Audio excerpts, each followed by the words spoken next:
এই গরমে কলিজা ঠান্ডা করতে দারুণ স্বাদের একটা ড্রিঙ্কস আজকে আপনাদের সাথে শেয়ার করব, যেটা খেলে কিন্তু আপনার শরীর স্বাস্থ্য সব কিছুই পারফেক্ট থাকবে। আর এই ড্রিঙ্কসটি কিন্তু অনেক বেশি হেলদি। যাদের ডায়াবেটিস আছে তারাও চাইলে এই ড্রিঙ্কসটি খেতে পারেন, অনেক বেশি উপকারী হবে। বাই দ্য ওয়ে, আসসালামু আলাইকুম everyone, welcome to Naba Islam kitchen. কি অবস্থা, সবাই কেমন আছেন?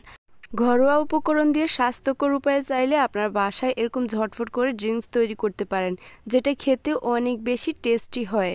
তো আজকে আর কথা বাড়াবো না, চলে যাচ্ছি মূল রেসিপিতে। কিভাবে ড্রিঙ্কসটি তৈরি করবেন শেয়ার করছি। প্রথমে এখানে আমি 3টি আমড়া নিয়ে নিচ্ছি, আর আজকের জুসটি কিন্তু আমি আমড়ারই তৈরি করব। হয়তো অনেকেই বলবেন এটা দিয়েও কি জুস তৈরি করা সম্ভব? হ্যাঁ, অবশ্যই সম্ভব, যদি আপনি প্রসেসিংটা ঠিকঠাকভাবে জানেন।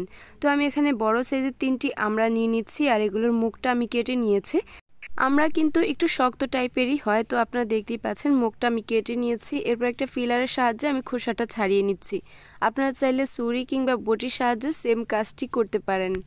এখানে কিন্তু অবশ্যই একটু পাকা টাইপের আমড়াগুলো নেওয়ার চেষ্টা করবেন। কচি টাইপের যে আমড়াগুলো থাকে সেগুলোর টকের পরিমাণ একটু বেশি থাকে।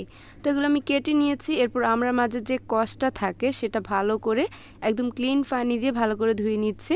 খেয়াল করেছেন নিশ্চয়ই, এভাবেই কিন্তু এটা ধুয়ে নিতে হবে। এরপর আমি এগুলো ছুরির সাহায্যে একটু কেটে কেটে পিসেস করে নিচ্ছে। আমড়াগুলো একটু পাকা টাইপের হওয়াতে এগুলো কাটতে একটু কষ্ট হচ্ছে, তবে এটা কষ্টসাধ্য হলেও কিন্তু টেস্টি অনেক বেশি। কাটার প্রসেসিংটা কিন্তু আমি নাইফের সাহায্যেই করেছি, আপনারা চাইলে এখানে বটি ইউজ করতে পারেন। তো এভাবেই কিন্তু আমি সবগুলো আমরা কেটে একটু ছোট করে পিসেস করে নিয়েছি, আপনারা খেয়াল করেছেন নিশ্চয়ই। এখন আমি মেইন উপকরণে চলে যাব। যাদের ডায়াবেটিসের সমস্যা আছে তারা চাইলে এই ড্রিঙ্কসটি খেতে পারেন। আমরা কিন্তু ডায়াবেটিসের জন্য অনেক বেশি উপকারী। তো আমি এখানে একটা ব্লেন্ডার জার নিয়ে নিচ্ছি, আর এখানে আমি আমড়াগুলো নিয়ে নিয়েছি। এরপর নিয়ে নিচ্ছি কতগুলো ইনগ্রেডিয়েন্টস। এখানে আমি কাঁচামরিচ নিয়েছি 4টি। এই কাঁচামরিচগুলো কিন্তু একেবারেই কচি ছিল, এজন্য আমি একটু বেশি পরিমাণে নিয়েছি। আপনারা চাইলে 2টি নিতে পারেন। এরপর এখানে পুদিনা পাতা এবং ধনিয়া পাতা কুচি নিয়ে নিচ্ছে।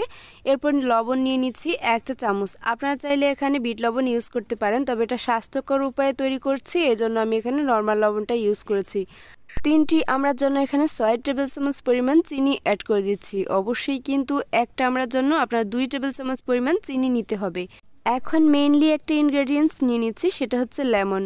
আর এখানে লেমন জুসটা কিন্তু মোস্ট ইম্পর্টেন্ট। দেখতেই পাচ্ছেন বড় সাইজের এখানে একটা লেবুর হাফ অংশ নিয়েছি। আপনারা চাইলে এখানে পুরো একটি লেবুও ইউজ করতে পারেন। টকটা আপনার টেস্ট অনুযায়ী ব্যালেন্স করে নিতে পারবেন। তো আমি সম্পূর্ণ লেবুটা চেপে দিয়েছি। এখানে দেখতেই পাচ্ছেন অনেক বেশি রস ছিল এটাতে। লেমন জুসটা দিলে যেমন একটা টক ফ্লেভার আসে, তেমনি কিন্তু একটা সুন্দর স্মেল আসে। তো এখানে অল্প একটু পানি দিয়ে এটা আমি ব্লেন্ড করে নিচ্ছি। একেবারে অনেক পানি দিতে যাবে না, নয়তো একদম মিহি পেস্ট হবে না, বা এই যে পুদিনা পাতা যেগুলো আছে এগুলো একদম পেস্ট হবে না, দানা দানা থেকে যাবে।